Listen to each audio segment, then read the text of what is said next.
It's time for Sustainable Living with Glenn Boblitz, the show that helps you be prepared to care for your family regardless of the circumstances that may come your way. Now, here's your host for today, Mark Lamb. Well, we're in the studio with Glenn, as Janet said, bringing you Sustainable Living Made Easy. Boy, oh boy, Glenn, I don't know if we should go a couple weeks without talking, because too much happens between now and then. Yeah, I mean, usually when we talk, we give the world a little warning so they can brace for it, you know. But somebody needs supervision here, the whole world, I think. Yeah, and we're headed into the holidays where, you know, a lot of people are talking about the Prince of Peace, which is Jesus, and we believe that. But like the song says, the bells I heard on Christmas, there is no peace on earth, he said, you know, and it's like... Or if there is a peace, it's a fragile peace. I agree. The peace you're going to get is pretty much in your own heart, which you spread to your family. Yeah. Spread that to your inner circle. Yeah. Keep that peace within you the best you can. Yeah. Like you just said, it's fragile. Because the rest of the world doesn't seem to care anymore. That's pitiful. But there's pockets of a remnant of people that are absolutely saying, this is all I have to hold on to. Right. You know, and that's what they call Jesus too, the blessed hope. Yeah, that's right. Because there was not much else there. You know, I'm trying to be a part of that. Yeah. Just to keep my sanity. You know, interesting that when we come to this microphone right now, this is after we learned the news of everything that happened in Australia and Brown University, Syria, and of course the tragic death of Rob Reiner and his wife. Rob Reiner, in an interview with Piers Morgan, talked about you know, Charlie Kirk's death and how that was wrong, and you never do. That's never a solution. He also said, "Look, I've followed the teachings of Jesus. Even a Jew said that, right? You know, of forgiveness and." You know, do unto others. So Jesus is a pretty important figure, even for people that wouldn't say, I'm a Christian. Well, what else are you going to turn to? I mean, everything that I've gone through my life with is somebody has told me this is the way it is, and you find out that's a lie. Right. And it did me harm, or didn't do me any good anyway, or delayed my success forward. One or the other. So when you start reading what's been said in the Bible and what Jesus is actually trying to promote, you go, okay, I get the concept of what he's saying. Now I'm open to it. Right. And you go, darn, that works. And it's not just how you should act. It tells about your finances. It tells you about how to eat. Yeah. How to prepare, how to live a good life, so you can be happy. Right. Because this world is not going to make you happy. No. Nope. Oh, you don't believe me? Turn on the news, find out. Right. It's not going to make you happy. Yeah. So all the things these people are doing that, you know, that said, that we're doing this for the betterment of man, or it's good for our community. Most of the time, it is not. So you have to have a gold standard somewhere in your life. Yes. And you know, I'll just say that's where mine is. Yeah. Am I shiny gold all the time? Oh no. Sometimes I'm just a piece of coal just trying to get through the day. Right. Sure.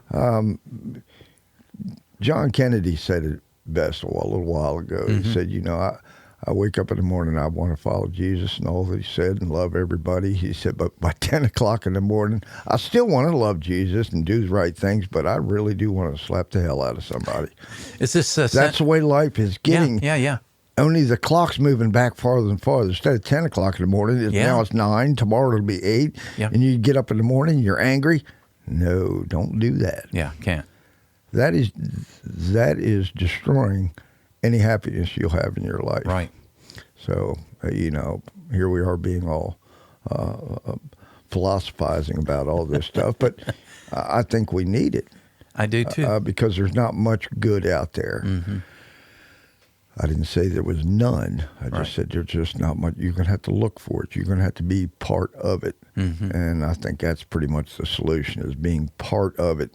Even if it's your own little inner circle, your little micro family, you know, and do the best you can to spread it outside to just your family. Right. Because we're all kind of family if we really think about this, but we don't act that way. And that's what's kind of wrong with the world, and we all know it. But it's just, what's that song, rolling down the hill like a snowball headed for hell? Oh. You know, you want to play that in the morning, and you go, no, I can't play that every morning. Right. But some mornings it's darn appropriate. Sure. But don't stay there. You know, you're smarter than that. Yeah. And you know there's trouble coming.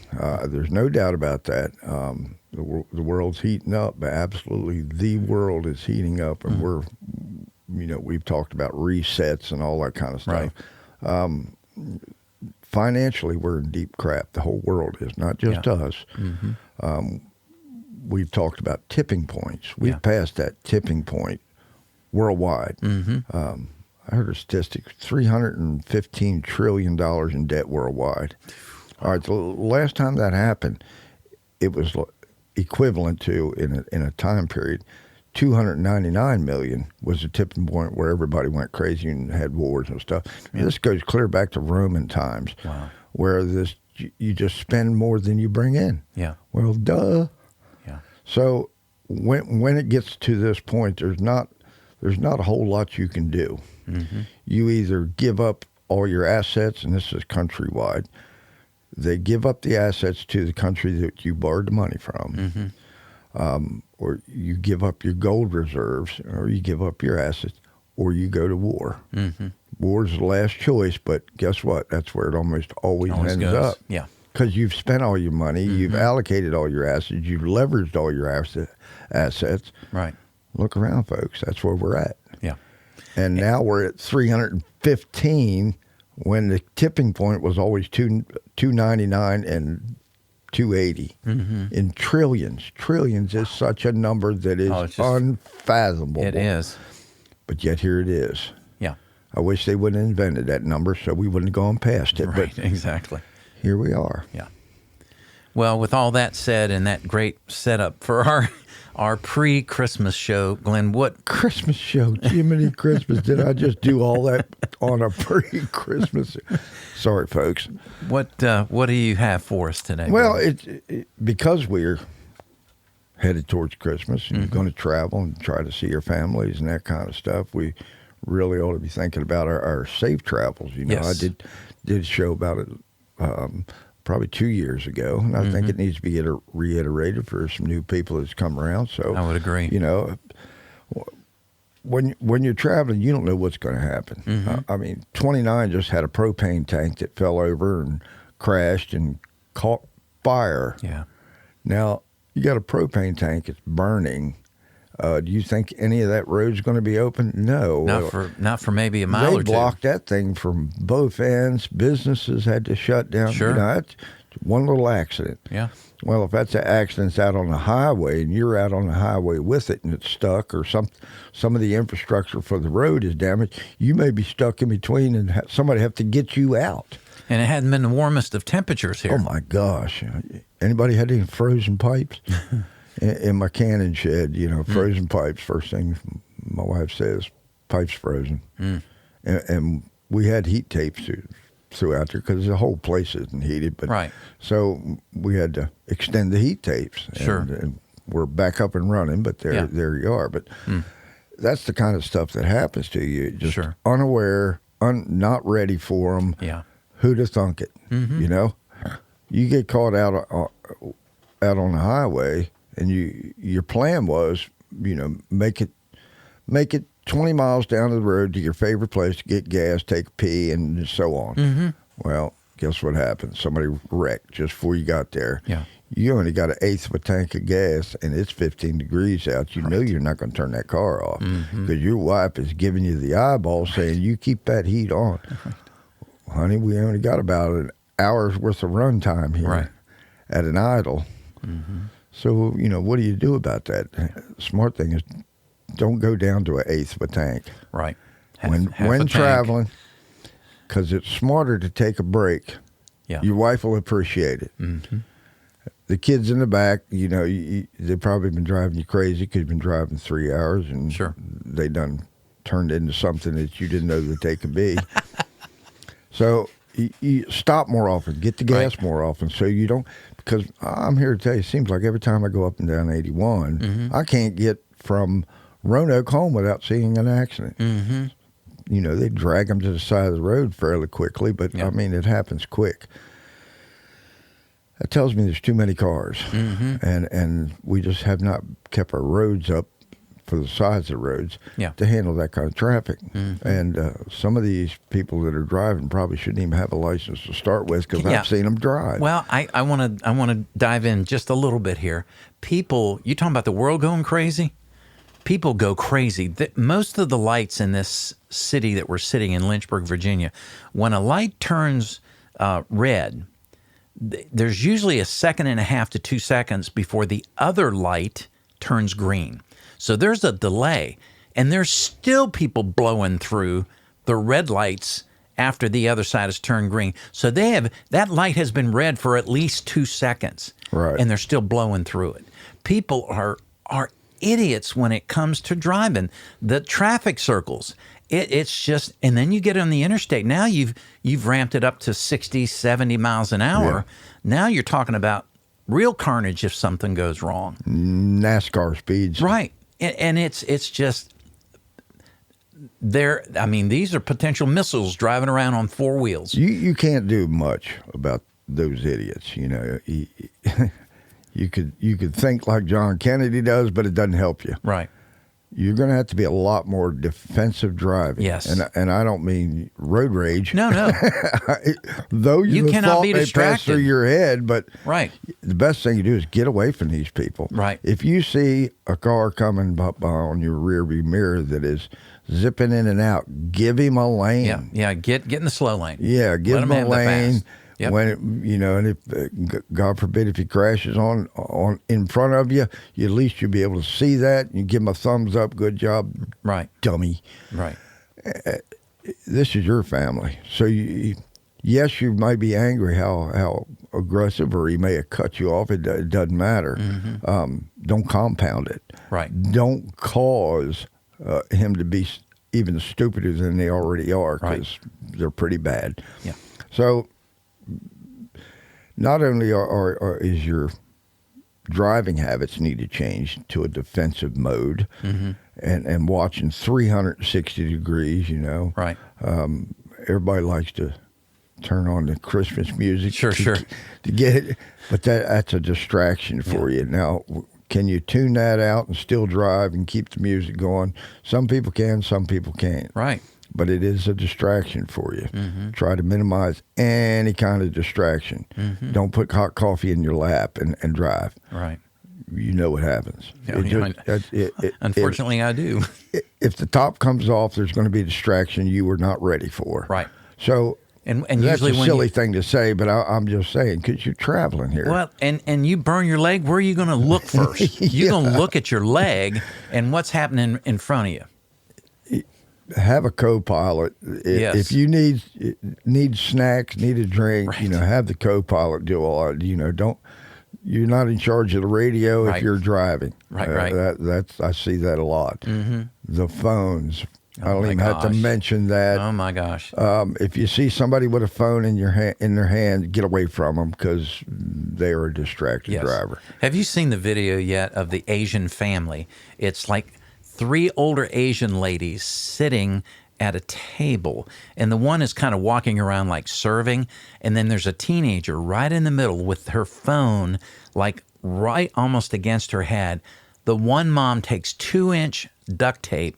It couldn't have been duct tape because you can't unwind it that fast. She took 2-inch tape of some sort, and she literally wrapped it around her daughter's hands. The cell phone literally now is against her face, and she runs that tape around it like 4 times, and the daughter is like, ah!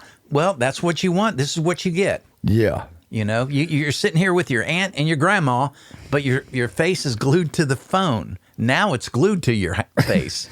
This is what you really look like to us. Right, yeah, exactly. I get that. Anyway, distractions. Yeah.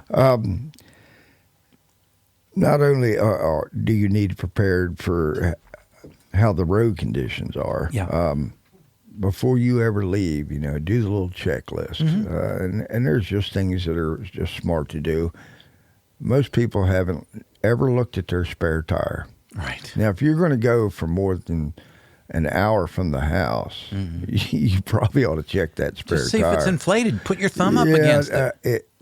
It's easily done. You know, you can do it with a tire gauge for sure. Yeah, that's the best But you can just thump it with your hand. If it doesn't bounce your hand back, it's flat. Yeah. Now, what are you going to do at 60 mile an hour cars going by? You're trying to change the tire. Not to mention just distracted drivers, and you're only probably 2 feet away from them. Yeah. At 70 miles an hour. Yeah. You don't want to be there. Nope. But if it does happen to a flat, you don't want to be there long. No.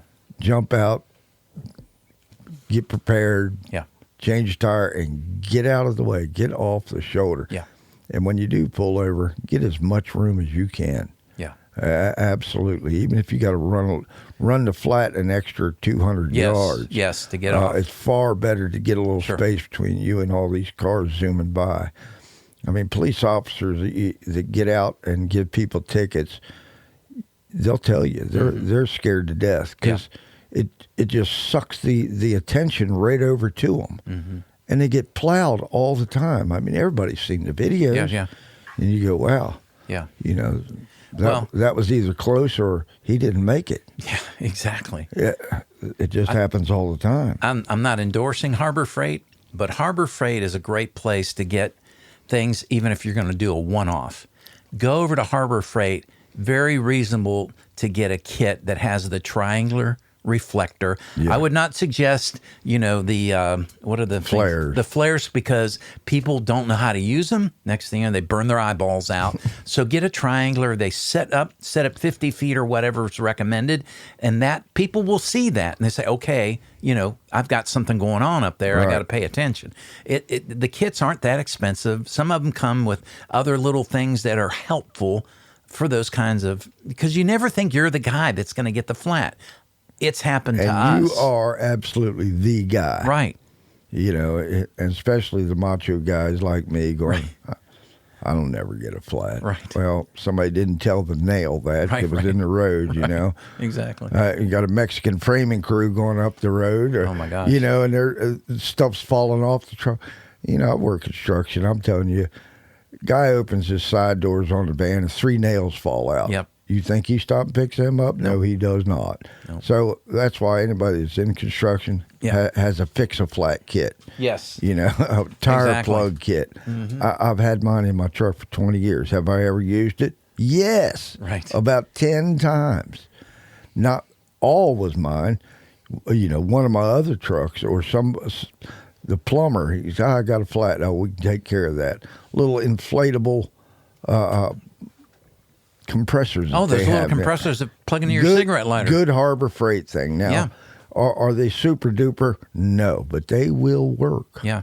You know, if it's a serviceable little piece, the little plastic tubes on them may break after 5 or 6 years. Get another one. They're not that expensive. That's another item. Just check it out. Make sure it works okay. I'm good to go. Hopefully you never need it, but somebody else might, you know. How about fluids on your next on the list? Is it okay? Good. No, I just figured I'd ask. Your windshield wiper fluid, you know, if you're going down the road and it's been raining, right? You know, 100-mile back and now it's dried out on your window, and it's really hard to see because the sun starts reflecting off of it. Right. And you hit the windshield wiper, Nothing's no fluid. Out. Right. And you look over at your wife and you go, didn't I tell you to do that? She just rolls her eyes and says, your job. And it's not water, people. It's not that expensive. You find it at the right place. It will freeze in a heartbeat. Yeah. They have a winter formula and a summer formula, and they have Rain-X in it. It doesn't matter. Don't be so cheap that Right. you sacrifice, your safety over a $10 jug of windshield wiper fluid. Yep. Now, if you're DIY, look up the formula. You could probably make your own. Right, It's glorified Windex. Mm-hmm. So your windshield wipers, of course, everybody checks their oil. Right. Ask any woman; they always check the oil. Mm-hmm. They always check, make sure the gas tank's full, all that stuff. So ask your wife how to do it if you don't know.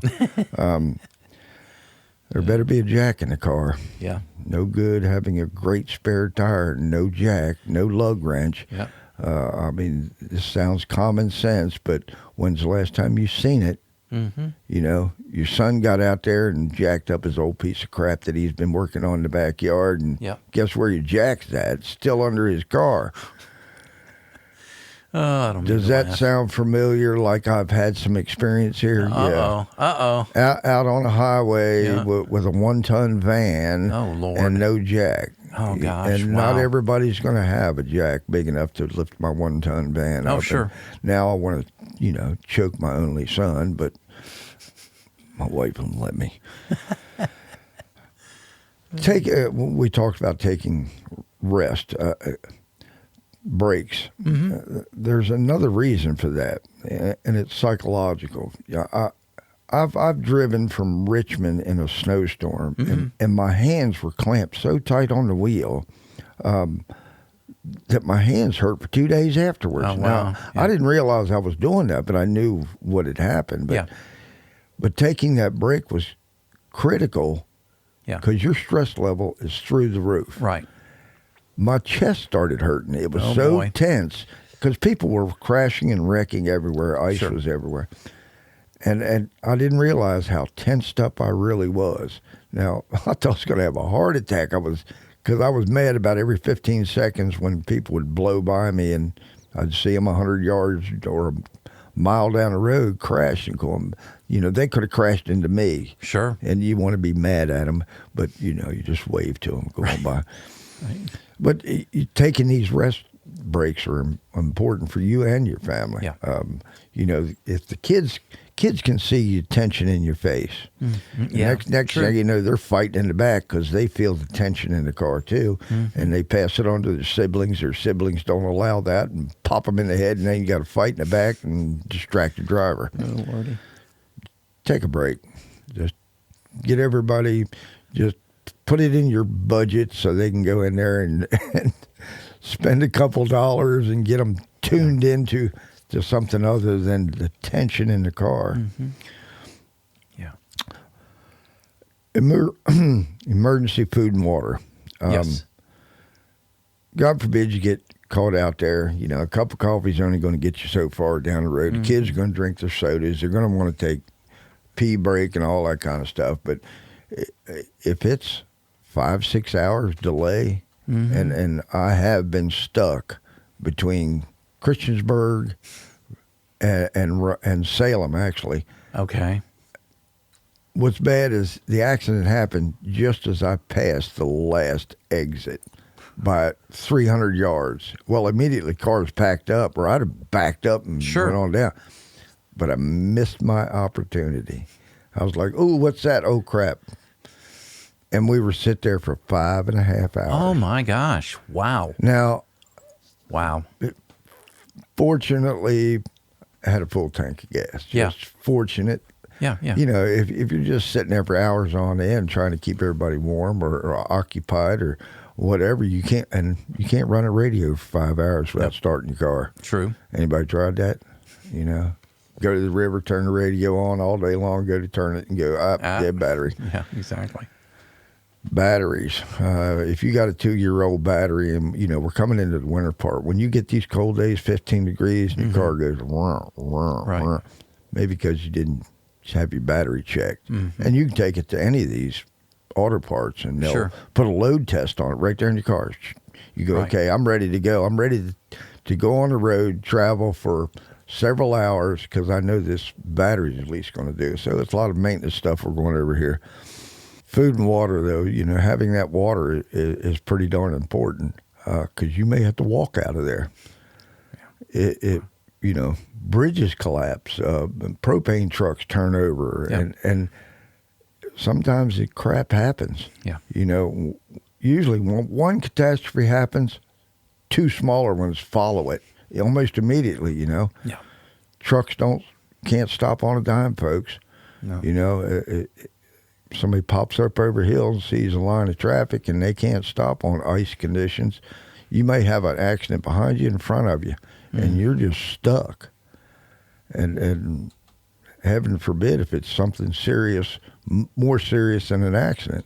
World's a little crazy. I know. You go, I got to get out of here. Mm-hmm. They may make you get out of there. If there's a lot of stuff that goes up and down the highway that is extremely dangerous, volatile, gaseous, you name it. Yeah. It's traveling on our roads. Yeah. And if something were to happen where they go, you must get out of this car. There's chlorine gas or whatever it is. You may have to walk out of there. Yeah. Make sure you got something to walk decent in. If it's going to be more than a couple miles, your wife's not going to make it in high heels. No. It doesn't take up that much room to put an extra pair of tennis shoes in the car. And some socks. If you're going to go on this trip, you better plan on an emergency also. Absolutely. So you can make it to the other side of that trip. It may not be easy, right? But at least it won't be unbearable. Sure. Trying to walk in a pair of dress shoes, try that for 4 miles. Oh, you're going to wear some blisters. Yeah. You're probably going to throw the shoes over the hill and walk barefoot. It'd probably feel better, but True. It'd be a good idea. Yeah. Wintertime, it's just obvious.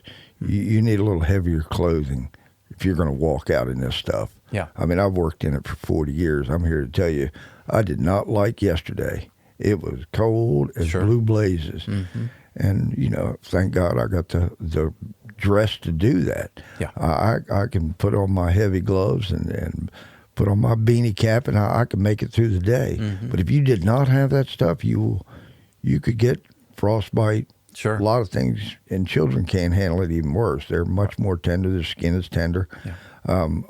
My old crusty hands, they're pretty leathery and can handle a lot more. Mm-hmm. Kids cannot. Right. Wife could not. If she's not prepared, she's not going to be a happy camper. Mm-hmm. Let's say you don't have to abandon the car, but you may be in it for hours on end. If you run out of gas on some back road, we're talking about the highway a lot, right?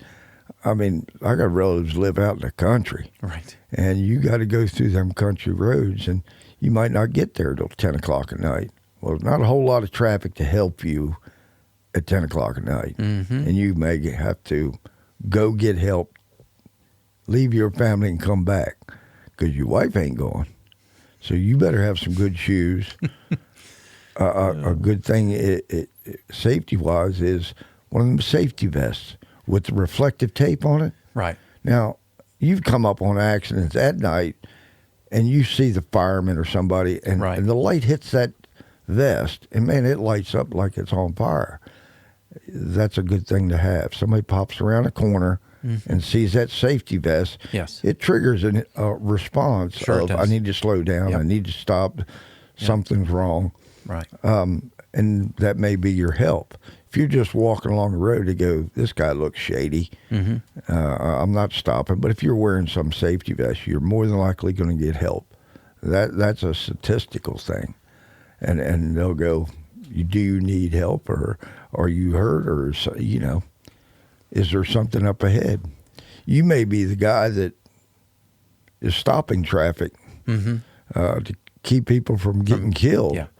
I've done it many times. You may not be in the accident, but you see that, okay, that somebody needs to do something. You need to act. Yeah. If you popped your safety vest on, you could at least slow the traffic down so there's not 2 accidents. Yes. And please do that, people. Yeah. If anybody's ever been in an accident, it's a traumatic time. And these people need help. Talking to them, get them calmed down so they don't do stupid stuff like walk out in the road. And they do this. Oh, yeah.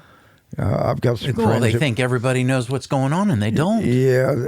the fire department guys and rescue guys and the police departments, they want these people calmed down because they will, they just wreck their car, and they may love that car, and they may have bumped their head and be hurt and injured and just not thinking straight, and will walk out into traffic. Right. So be that guy. Give that person a calming talk to. They're going to be screaming. They're going to be screaming, crying, carrying on, and that's just the guys. I'm just, you wrecked my truck. Oh my gosh, what am I going to do? You're going to calm down, and we're going to figure this out. Be that guy. Can I ask a piece of marital advice from you? I don't know whether it'll do you any good, but go ahead. Well, once something like that happens and you've prepared, but your kids and your wife hem and hawed about the whole thing, once it's over and done with, can you say, aren't you glad we prepared? Or are you going to have some kind of Am I going to say, I told you so? I'm just asking. Yes, I would want to, but I'm not going to do that. Maybe it would just be better said. I've done it in the past, and I've learned not to do that. Right. But I'm just glad we're all safe. Maybe that'd you be the can best. roll your eyes. That is acceptable. Okay, good. Rolling your eyes is acceptable. Oh my. Raincoats, folks. There's nothing worse than having to walk out in the rain, no raincoat. Where's your raincoat? It's hanging in the closet. Well, did you not watch the weather on the way and said, it's possible ice, sleet, and snow, hailstones, you name it, and you didn't even take a raincoat? Really? Raincoat. That easy. Yeah, sure. And a raincoat acts also as a windbreaker. Okay. Because it doesn't allow the air to pass through. So if you don't have a real heavy coat, a raincoat will do the trick. It will help keep you much warmer. But a raincoat, and Lord help you if you got to walk out with all the kids and the wife. Everybody ought to have the raincoat. Just you go. The whole back of my car is now full of all this crap, Glenn. Well, learn to pack better. Yeah, right. Learn to pack better. Put a couple extra pounds of air in your tire. Flashlights. Flashlights are pretty cheap, folks. I tell you what, they're Harbor Freight. You can buy for 99 cents. What excuse do you have now? And they're so much brighter than 10 years ago. Oh, the LED stuff. Yeah, it's 3 times, it's and awesome. they last 3 times longer. Exactly. And they have little modes on them now. Some, especially the emergency flashlights. You can take those flashlights, set them on top of your car, hit the little button, and the thing flashes. And a flashing light will get people's attention much faster. You don't want to shine it in their eyes. That's why I say put it in the car and shine it to the woods, so the woods flash, or the side of the road.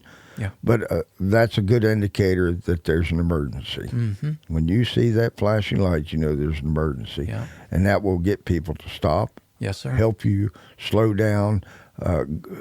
Be cautious when passing, all the above. If I see that flashing light, I know somebody's got a problem. Yeah. Don't be the problem number 2. Right. Pay attention to that.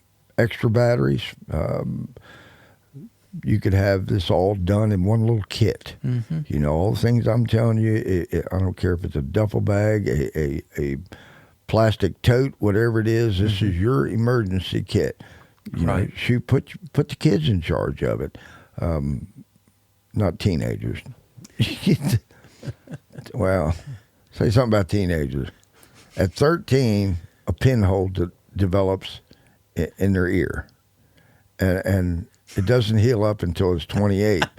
So that's years of intellect leaking out of their brains. Right. So you have to treat them a little different. Sure. Let the 9-year-old. The 9-year-olds are enthusiastic. You put them in charge of something, give them a little list. Now, you definitely have to give them supervision. Sure. But make them your co-pilot for emergencies. Right. It gives them a responsibility to do this.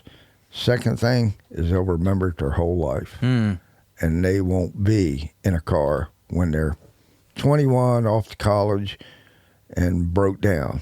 Data broke down.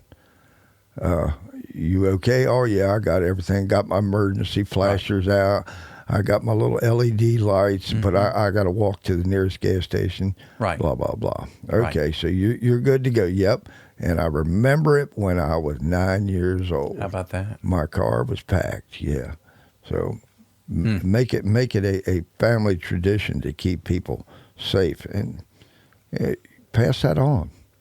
Pass that on, that very conversation. Have that at dinner at Christmas or after dinner while you're eating pie. Say, I want this family to do this.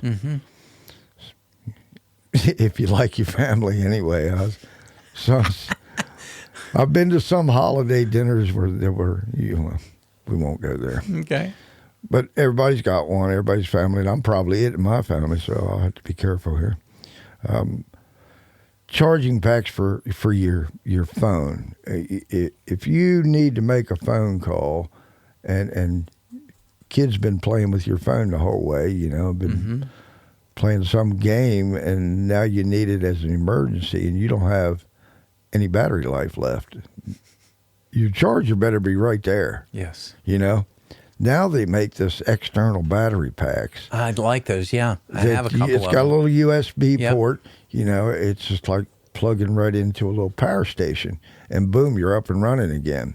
So those are really good to have, and they keep their charge a very long time. Some of them are lithium ion, some of them are other types, but they're long-term storage batteries that you keep charged up all the time for when you need it. So, and it may be somebody else that needs a battery charge. Right. Yeah, exactly. I always talk about, when accidents happen, there's two people that are traumatized. Yes.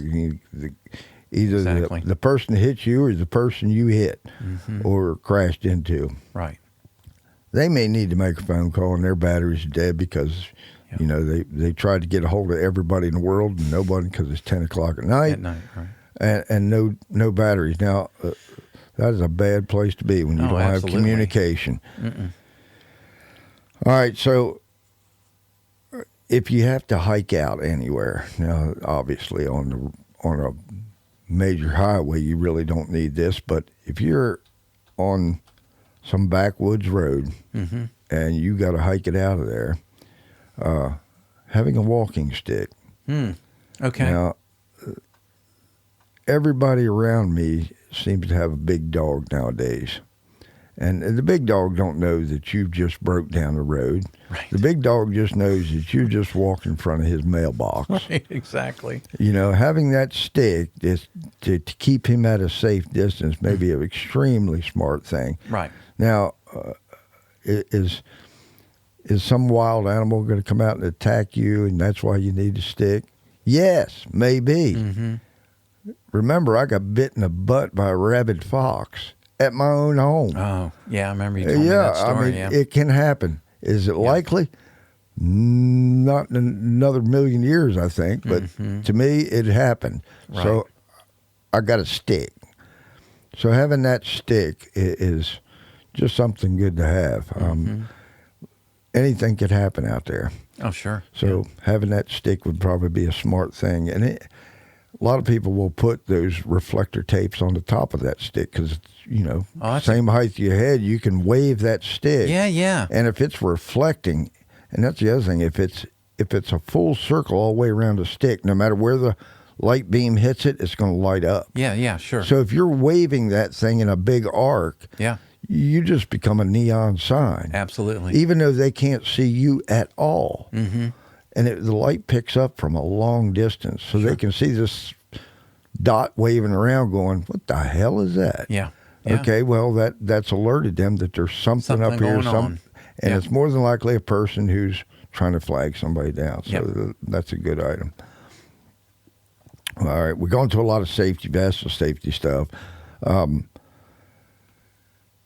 If you are a Second Amendment proponent and you are carrying a weapon for your protection, for your family's protection, God bless you, make sure you got your concealed carry permit because if it's not visible, it's concealed.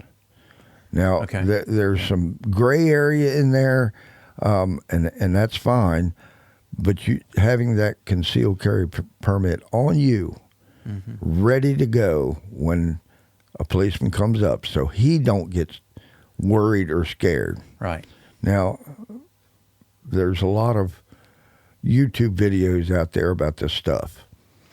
The videos out there will give you worst case scenarios and best case scenarios, and it's good to know all that stuff, but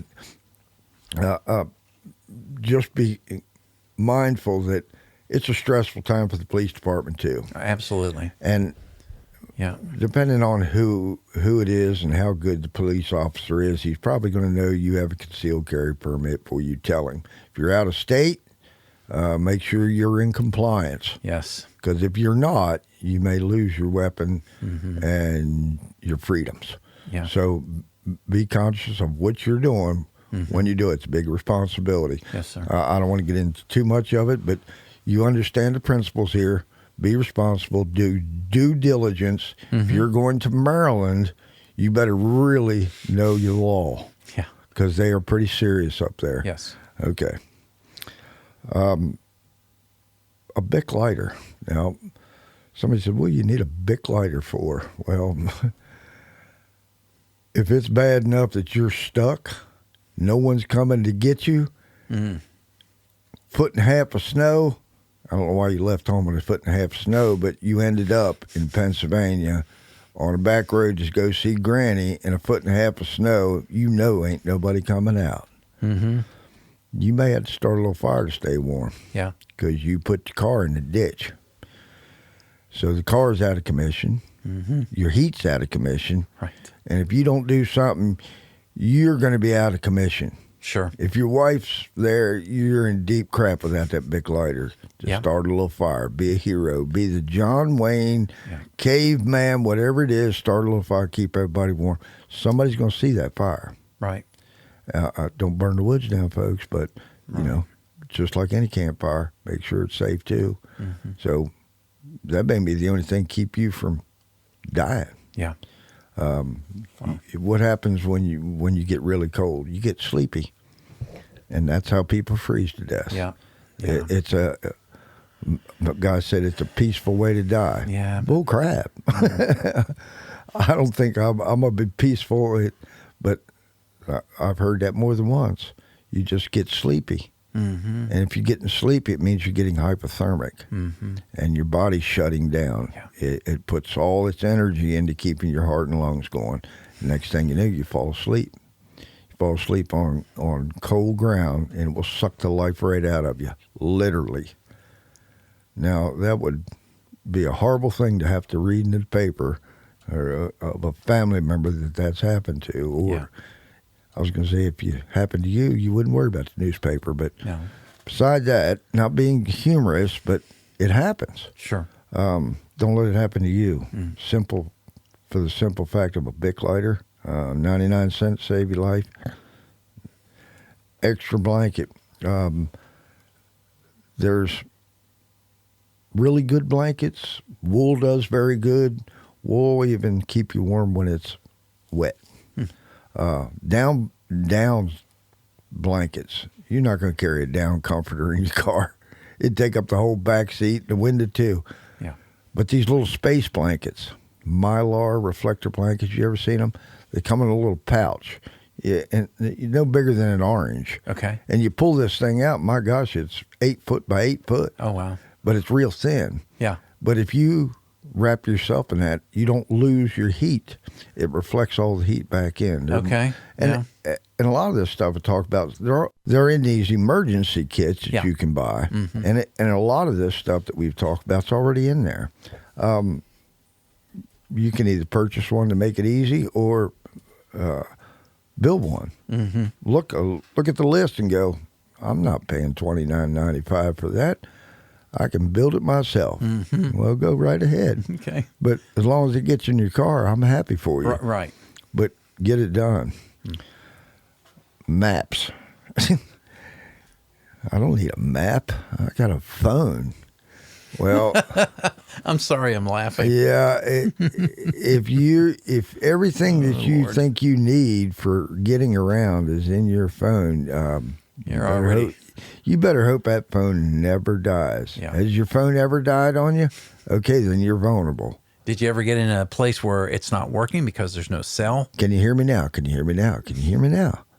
Well, if you keep trying to make that call, it keeps reaching out, and it is sucking the life out of the battery. It is. So having a map in your car, because guys don't ask for directions. No, we don't. You know, we all use one mapping program or another. You know, I'm guilty of it too. But having that paper map may be the only thing that gets you out of trouble with your wife. Yeah. Or just gets you home to your wife. Exactly. So make sure you have a little map. Goodness gracious, $10, and especially if you go into an area that you're not really familiar with or haven't been home in a long time. I can't believe how much stuff has changed back in my hometown. Just driving to it, you're used to seeing the old red barn just before you turn to Grandpa's house, right? And well, that burnt down 6 years ago. And now there's a housing development there, and you'll zoom right by that road because the red barn's not there. Right. Well, you know, that's a metal. You pull it up on your phone, and they changed the whole road pattern. You know, they put in these darn traffic circles, and you can't remember the road names. You know, that was 30 years ago. So what good is your phone if you can't remember the name of the road you're supposed to be on? Sure. But you look at that map and you can get a better picture of where you're at. And if your phone's still working, great. But if the phone's not working, not great. Yeah. You better have a backup plan. I'm big on having a plan B. Redundancy, man. Jeez. I like a plan C. Yeah, sure. So that's what I'm trying to get to. And this works for about anything for the crap hitting the fan, you know, having plan A, B, and C. You know, you should base your whole emergency plan on that A, B, and C. Now, the redundancy part may cost you some extra money, but the alternative is failure. Yeah, it's not good. You can't have that. So, is it a good investment? You betcha. Absolutely. So, once you take care of your families, be safe in your travels, have a great Christmas. Give us a holler. Talk to us. Let me know what you think about the world and what you need to do to prepare for it. Because there's a bunch of idiots running it at the moment. Not all of them, but there's a bunch. So give me a shout out. You can catch us on Facebook, Sustainable Living Made Easy with Glenn Boblitz, and give us a shout if you need some help. Well, Glenn, thank you. Thank you. And Merry Christmas to you, my friend. Merry Christmas. Join us again next week for Sustainable Living with Glenn Boblitz, helping you be prepared and not scared. This podcast drops every Friday anywhere you get your podcast.